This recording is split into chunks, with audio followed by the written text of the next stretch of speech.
basta po nakalapat po. Ito-press yun na po pag nakaganyan na. Ha? So, dapat naka-press masyado po. Ha? Para napat po siya. Ha?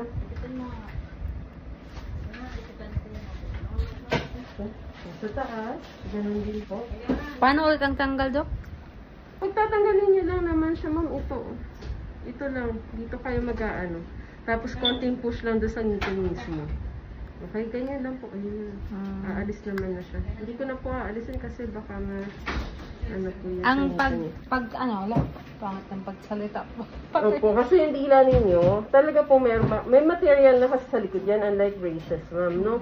Kaya talaga, lalo na to, kung ito lang po yung ano ninyo. Para pagkagat nga lang pa rin Dok. Ganun po siya, kasi yung where po, syempre, somehow may tumatama, hindi naman natin siya pwedeng bawasan yung ngipin ninyo mismo.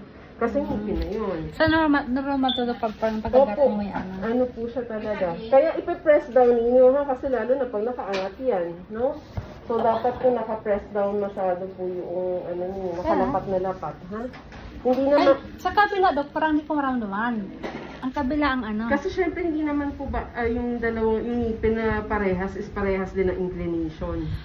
Kaya talagang, at saka yung pagitan. Opo, hindi naman siya parehas talaga na yung pagitan nito ay talagang copycat noon sa kabila. No? Talagang may difference. Ganun po siya. Kaya hindi siya po pwedeng suotin habang kumakain. Kasi nga, yung mga ganyan, dyan madali pong matanggal, maputol.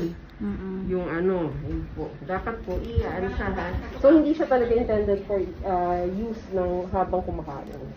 Ganun po. Kasi syempre, pag kakagat kayo, talaga mayroon po kayong mararamdaman. Ito po yung sa taas, ma'am. Open tayo. Basta yung ganito ninyo, palaging itatapat sa may pangil, ha? Ayan po, ha? Sa may pangil. Tapos yun yan. Yung dulo po, dito, ha? Pag nakaposition na, saka po ninyo i-press. Okay?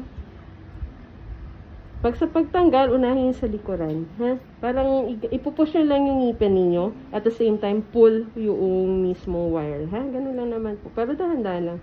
Always be gentle dun sa wires natin. Ha? Kasi madali po ma-distort yan. My goodness. Yes, yan ang retainers. And what more kapag ito suotin nyo na daytime, mas maano po Paano ito. ito parang tanggal? Ganun din po siya. Kaya mo? Ito po, sa likod oh. Kita niyo to? Yung mirror po. Natanggal ba siya? Ano po? Natanggal hindi. Ano natanggal? Hindi po. Parang siya pantay. Hindi po. Ano naman siya? Ano naman po. Talaga ang design natin sa upper ninyo medyo mababa ha. Hindi po katulad ng baba ninyo ha. Dahil yung upper ninyo para hindi siya gumanon. Mag-protrude. Yung taas ng ngipin.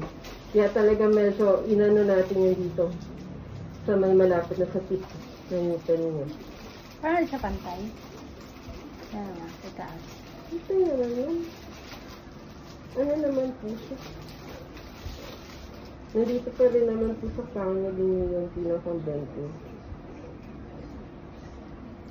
Sa umpisa lang po yung up po tayo, up. May mga nakabarong sa ito. Pag aalisin ma'am dito ha, yung dulo. An? Dulo pong wire.